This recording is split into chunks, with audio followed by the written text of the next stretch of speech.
Welcome to another episode of Wicked Friggin Heavy. I'm here with Miserywhip.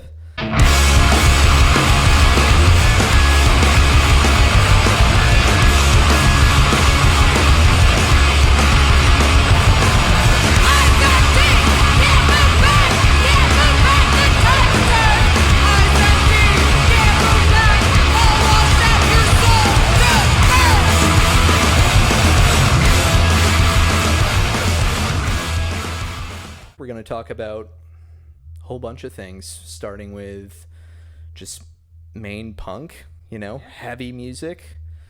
But yeah, thank you both for coming in. Thanks for having us. Yeah. Thank you. Yeah, for sure. So how did Miserywhip start? So Miserywhip started with... I was living in Chicago. Hold it up like that. Like this? Exactly. Yeah. Y'all and I were living in Chicago, and then we moved to Portland in 2020 during the pandemic. So then Mike and I just started writing music together. It was just the two of us because it's lockdowns. You had your circles and all that. And then it was about a year of just Mike and I just writing riffs. And then we're we need a drummer. So just collaborating together? Yeah, just writing stuff and then we'll find a drummer, we'll find a vocalist. And then we got Alex to move up here, who we've all known forever. Mike and Alex grew up together. I've known Alex since forever ago. Mm-hmm. And then it was the three of us, and we're cool, we need a vocalist. So then we're I had seen Hayley do Buzzy before. Woke up with the bleeding lip, no memory of biting it. Tried to connect with something, left me so empty. Is it me? Is it us? Is it me or is it us? Is it this world that can't seem to get it together? Can't let it evaporate. When we forget. Is it me? Is it us? That was one of the first gigs I went to out here. And Alex and Hayley worked together. So Hayley wants to try out.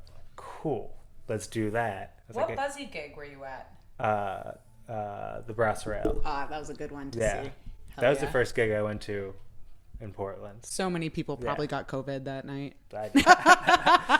I got no COVID. But Neither did I somehow. yeah, so it's Mike and I writing for a while, and then we got Alex in, and then we had Hayley come down one day when we were in our old spot in Grime, which was on the first floor. It was a little bit smaller, which was fine when it was Mike and I. Nice. But then with four people, there was cramped. So it was just right downstairs from where we are now, pretty much? Yeah, because we're in Grime Studios right now in Portland, which is where all of the magic happens, right? So this is the new rehearsal space that you guys have. Yeah, hell yeah. Yep. Yes. Up on the second floor, the phase 2 of the Grime build out, which is still happening. They're building out more spaces over on that side, and then eventually over there. Justin, who manages Grime, has a plan. He's the greatest. Without him and without this place, none of this would exist. None of Maine punk, or at least Southern Maine. The Grime build out. First part we did, that just did upstairs, was from here over, it was 6 rooms, I think. And then that side over on the second floor got built out with a handful more rooms. But Justin needs more money. And then up there will be more rooms eventually. And Justin has a plan. And we trust his plan. The guy with a plan. He's got a plan. This is such an important hub for all. It's you saw when you came up, everyone's just outside hanging out. Yeah. So many good bands are in here, Gasoline Dream practices next door, Jesus next door, Peacebreaker, Warm Altar, a bunch of other bands. There's too many, I can't remember. It's sick. But yeah, I had been doing Buzzy for 4 years, and that was my first musical foray ever. I can't play an instrument, can't do any of that, but I knew I liked to make noise, and I started singing in Buzzy, and that was more clean vocals, more post-punk, Sonic Youth energy, Autolux, that was kind of the vibe that I really was feeling with that. But everything that's happening in the world. I had a lot of anger, and Buzzy was kind of at a point where we were all kind of like, okay, what are we doing? What's happening now? We were all kind of on to the next thing. And that just so happened to be when Miserywhip was looking for a vocalist. I work with Alex, and it just felt right. It was just immediately easy and fun. And it was like the lightest I've felt doing music in a long time. What got you into making this kind of music, like punk in general, or just heavy fringe music for both of you? I mean, I've always liked and listened to heavy music, like all over the map. I was always more like into metal and things like that. And like the first record that my dad ever bought for me was Black Sabbath Paranoid. I think that can be for a lot of people. But I've always loved heavy music, and it was one of those things that I just really, every time I saw any kind of punk or hardcore metal band, I just left feeling better than when I walked in. And I'm just like, I can feel this way all the time if I do it. And I tried to learn guitar when I was in high school. My brain just didn't click that way. I have like a visual arts degree. I have a BFA in painting from Maine College of Art, which is why I moved here. And all that. From where? Where were you before? Southern New Hampshire. Yeah. So like only an hour and a half away, but I came here for school, and it just kind of felt like where I needed to be. And while I love to paint, I love all that. The art world I find can be very isolating, and also it's a lot about who you know and money, and a lot of it just felt really disingenuous to me. Whereas my friends who were in bands, my friends who played music, it just felt more genuine, and you were actually connecting with the people you were in the room with. And that was kind of when I just started fucking around in my friends' basements who had like musical instruments set up, and I would just like yell into the mic, and I'm just like, oh, this is way more fucking fun than sitting by myself. Yeah. I've just always been in bands. Like, you know, it's like my first bass when I was 12. Like, grew up like both my parents are 80s metalheads. So I grew up with like having like Sabbath and Metallica and Crew and Poison and Whitesnake, and like my mom was like raised me on hair metal. My dad was like, here's thrash, here's heavy metal. So like that was kind of my gateway into punk and hardcore when like I like became a teenager and was like, oh, like anarchy and veganism, like the Sex Pistols, where like it's like even like a band like the Sex Pistols or like the Clash or all like gateway punk bands, like classic bands, and then got like deeper into it and discovered, you know, like Dystopia and Nausea and like Crust and Doom and like heavier shit and like more fringe type shit. And I've just like been in bands since I was like 12, 13 years old, and I just have always been making fast heavy music or sometimes slow heavy music. Yeah, but it's just, I don't know, it's just always been a thing. So I can't remember a time when it like wasn't something I was doing. What does the writing process look like for Miserywhip? I mean, is it like a loaded question? I would say, is it different for everything? For me, it's not. No. I like to show up when they have the bones in, or otherwise I'm just sitting here. Because, like I said, Fair I enough, don't. yeah. I could be like, yeah, that sounds cool, but otherwise I'm like, hit me when you got the riffs, you know? Yeah. So once the riffs are finished, like then do you come up with the lyrics, or are you writing poetry beforehand? I start with a lot of words, and then by the end, probably I only use like an eighth of the words I wrote down. That was, I think, the biggest transition for me from being in my last band, is I got to be a little more wordy. Things were a little bit more about what you were saying, whereas it's definitely been a learning curve. Just like it has to just like phonetically sound right, because I'm not trying to hit notes. I'm not trying to do anything specific. I just need stuff that's punchy and feels good to say. And then I just feel like stupid if I have too much to say, and I'm like, no, like how can I get away with getting off what I'm trying to say with the least amount of words possible? Because it's like, that's what's so fun about going to like a punk gig or like whatever. It's like people knowing the chorus and yelling it back with you. And it's like, if you're trying to say too much, then it's awkward. It's just awkward. It doesn't sound right. Either like Mike or I will have a riff. Usually Mike, because he's just the riff master. He's just full of them. He just shits he them plays. out and they're all good. He plays he plays mandolin Yeah. and stuff too. So he he's does like, bluegrass shit. So he's got them fast hands. Yeah. Alex is also a very talented drummer, and like Mike and Alex have been playing music together for, I don't know, 20 years at this point now, because they grew up together in Vermont and shit. mm-hmm. It's like for Miserywhip, it's like, you know, we'll have a riff and we'll just kind of go be like, okay, cool. Or like, if we have a whole song idea, we'll work on that. But usually it's just, oh, here's a riff. That's fucking sick. All right, cool. All right, what comes next? And we'll just kind of go from there. And it's also like, it's punk. We're not trying to like rewrite the wheel. It's fucking, you know, you can write a 2-riff song. Just do it well. And you try to keep it in a minute and 20 seconds. I think Chris Johnson, who recorded us, he called one of our songs that was, I think, almost 2 minutes our magnum opus, because it was Yeah. And I was like, yeah, cool. Yeah. Almost 2 minutes Short is and our sweet. longest song. Yeah. But that's fun, because it's almost like a prompt in a way, where it's like, how much can you say in a short period of time? And it really gets you down to thinking of like what matters, what's the important part. At least that's how I think about it. That's just as somebody who likes to write and likes. I don't have to write words, so I don't. Yeah. That's beyond me. Right.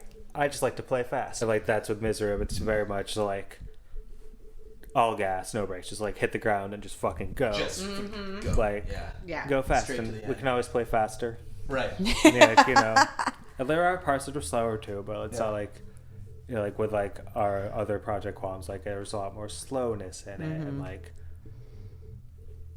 groove stuff. And Miserywhip has groove too, but it's fast. It's fast. All fast. Yeah. Because it's fucking punk. On stage, it's just like we know the set, we know what songs we're playing, Yeah. and we're just gonna play those and play them well. And like we practiced a lot, or when we can, so it's nice and tight.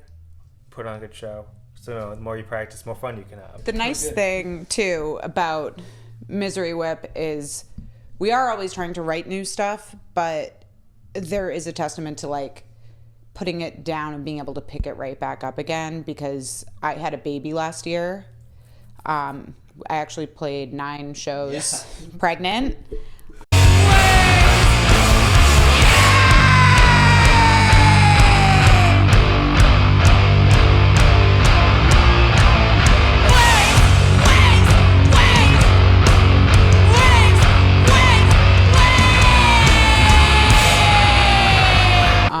I remember telling the guys that I was pregnant and being like more scared to tell them than anybody else, because they all had a lot of big plans and a lot of things they wanted to do that I just knew weren't going to be the same reality for me anymore. And I didn't want to stop doing it.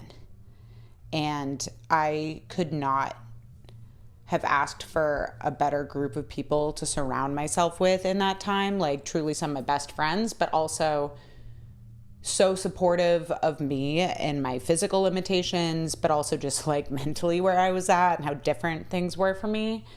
And then of course, like had my daughter Charlie, we need to take some time off, and that's kind of when they got Qualms going. And it's just really cool that they're still able to find that they're still able to do the things that they want to do, and it's not just doing it without me. They're doing something different, and I still get to be a part of Miserywhip, and Miserywhip is still very much us. Because it's always the four of us. It would never be anybody. Exactly. But it's just like taking extended periods of time off where, like, if they have a lot of Qualm stuff going on and we don't practice, that we can still come in and shit will be mostly fucking tight. And it's like, I'm sure a lot of it is, at least they're still playing with each other often, but Yeah. it's really cool. Like, if we don't have a lot going on, we take a break, and then we all are still in it together in the same capacity as we were a month prior. And that's for, at this point in my life, is really, really clutch. They're really good at meeting me where I'm at. Yeah, that's awesome. What was it like playing 9 shows pregnant? It was equal parts the coolest shit I ever did. I mean, the coolest thing I ever did was like having my daughter cool. in general, but getting to do it in that way, it was really eye-opening. It was physically demanding, but I think the craziest, like the biggest thing is your girl was doing a lot of peeing on stage. I'm going to be totally honest. Like, that's something that I want to make sure everybody knows. If you're going to play gigs pregnant and you're going to yell, you're probably going to pee. But I think that's pretty punk rock. Everybody would joke. Peeing your pants is punk as fuck. Yeah. We would all joke about the solidarity diapers. But the biggest thing that I've taken away from that is I want rooms where bands are playing to always be safe for everybody, always room for all ages. There's a time and a place for everything, right? So there were some shows that we played just depending on the room and people not having spatial awareness. I couldn't enjoy the show. I would either have to be outside or in the green room pretty often. And it was just to keep myself and my child safe. And then there would be times performing, when I was not showing, I would make sure to tell people like, hey, I'm pregnant. Don't get up here and do spin kick. Like, spin kick down there, you know? And most of the times people were very aware of that. But then there's always like the one person who wasn't in the room at that time. And it just being aware of your surroundings is very important to keep everybody safe, because it's still punk as fuck to not hurt people who don't want to hurt. If your friends are consenting to being in the pit and having a fucking blast, please get after it. But if someone is performing and says, hey, maybe at least, I don't know. It was very isolating in a lot of ways, because I just couldn't be present in the same way because I was concerned about my safety. Yeah. And it made you see the whole thing differently. Yeah. I'm sure, and it's know? I know there's people who every day, people who are disabled, people who just have a different experience than the honestly very typical cis white man in heavy music. And we all want to get that release. We all want to get that physicality. That's why people come to shows like that. That's why they care. But it's it's all about how you do it. And just being aware of how much space you take up, I think is really important, because I still wanted to enjoy the shows that I was playing. And sometimes it really tainted it. And it sucks, because I had a great time. I don't regret any of it. And it's nice now to not be so encumbered physically and just mentally of having to protect myself in a different way. But now I see it. I see it in a way that I didn't before. Heavy music, there should be room for everybody. I love seeing all the kids who are in high school or younger even coming to shows and getting so excited. And it was just we talk about it all the time. Something just happened during COVID where it was just so many kids who couldn't go to shows, who just became students of the craft and were just watching videos and just getting excited. And then when they could start going to these shows, they showed up to these local shows and knew the words to every song. And they had it together. They were ready. They knew the vibe. Yeah. And they were just so excited to be there. And that energy has continued up until now. When I went to that Quam show last week, and it was in Biddeford, and the room was almost sold out. And it was all different types of people there, and there were so many people, and I'm just this is just really cool. Yeah. Seeing this happen in Maine at this point, it's just very special. It's the young kids are up. Mm-hmm. And the all ages shows. Mm-hmm. There's kids of all ages. At that there's so many kids that I see at a lot of the shows. And there's new faces every time, which is great to see, because it's that's the next generation for Southern Maine. And Maine go start a band. Yeah, and all these kids should start bands. All of them need to start bands. But it's we just played a show up at Squashed Warehouse a couple weeks back. It's the best. It's so The sick. best. Vic rules. It's up in Windsor, Maine. It's Vic's garage, and it's like one of the last true DIY punk venues in Maine. He cooks the bands like such a wholesome like vegan meal before they play. He's a great cook. He's a great cook. And he also speaking about like cis white dudes who really are aware of the space they take up and use it for good. This man is always right up front, moving his body so aggressively, but he is doing it with positivity, enthusiasm. He always will just get in front, so he is protecting the performers, but also like he's just wonderful. Yeah. It's Squash Warehouse is special. Squash Warehouse.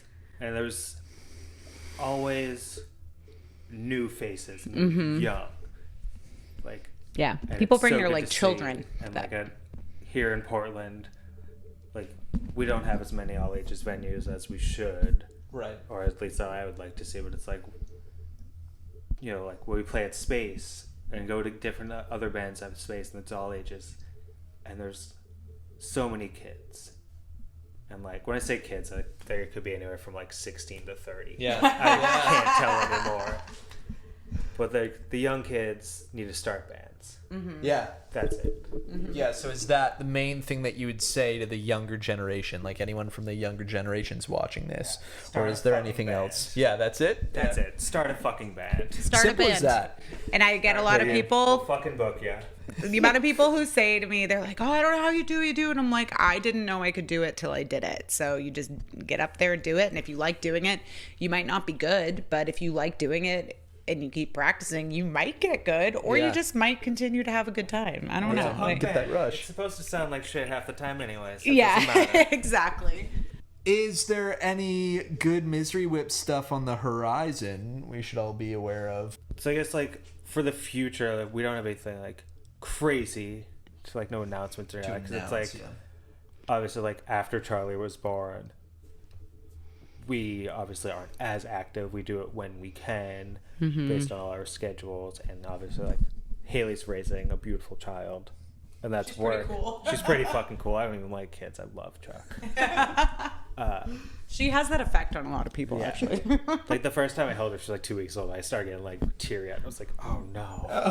It's like, fuck me. Yeah. I'm not supposed to care about these things. Yep, she's done that to almost all of my scary looking punk friends. Her favorite word right now is motorcycle. Motorcycle. Oh, there we go. Yeah, she loves motorcycle. Unfortunately, because I'm very scared of them. So here we go. You already said that she gets to ride on mine. No. Is that your influence, or It's the not- motorcycle? Oh, and Jan. And Jan, yeah. And Jan. Yeah. And Uncle Grayson. And Uncle Grayson, yeah. Yeah. But what were we talking about? Oh, yeah, Miserywhip stuff. We have some potential shows that will be getting announced at some point in the nearest future.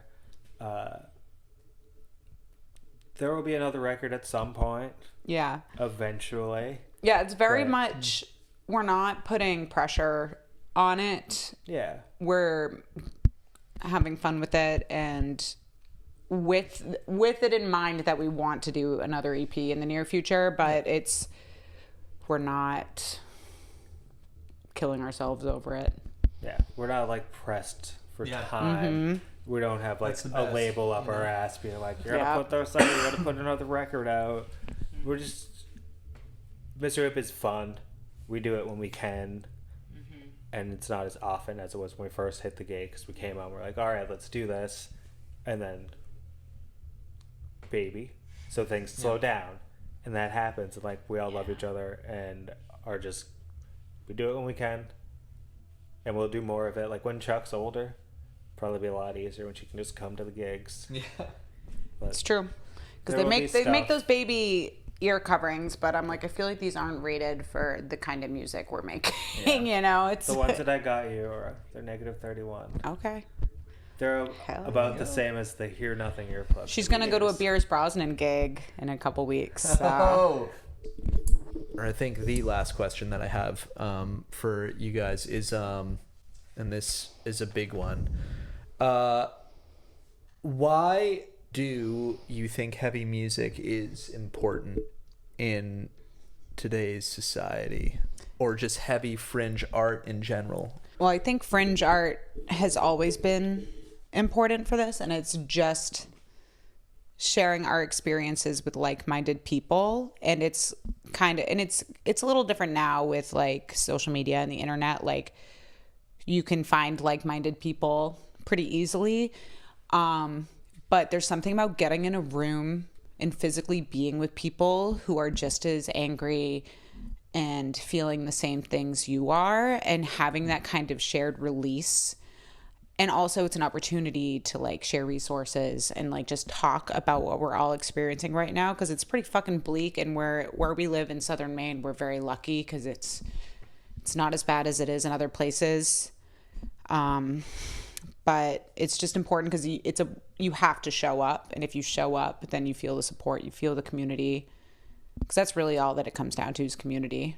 And fringe music, fringe art has always been, in some way, shape, or form, whether by a byproduct or a goal, it is creating a community. Yeah, sort of like community, and it's cathartic. It's important. Like, people have always been gathering together since the dawn of time for whatever reasons, and since fucking Black Sabbath basically created heavy metal, or Sir Lord Baltimore, whoever you want to credit. Heavy music brings people together because it's the punks, the weirdos, and it's a place where everyone can like feel safe and together, and like that's wicked important.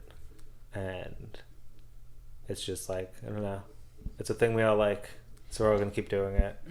Like, we'll keep playing shows, we'll keep going to shows. And it's important to remember too that like this unfortunate late stage capitalism that we are all participating in to some degree, just getting out of your day-to-day routine and doing something where you can get a little messy, you might get hurt, you can like, but then you're gonna like come out of there with a smile on your face. It's just like, feels like class solidarity. It's just like so many different ways in which we can connect with each other in a real space, which is more important now than ever with everything going on, but also just how online everything is. Like, getting out there and being with each other in a physical space doesn't happen in the same way doing anything else. Thank you very much, Miserywhip. Stay tuned for more. This is Wicked Friggin' Heavy. Hell yeah.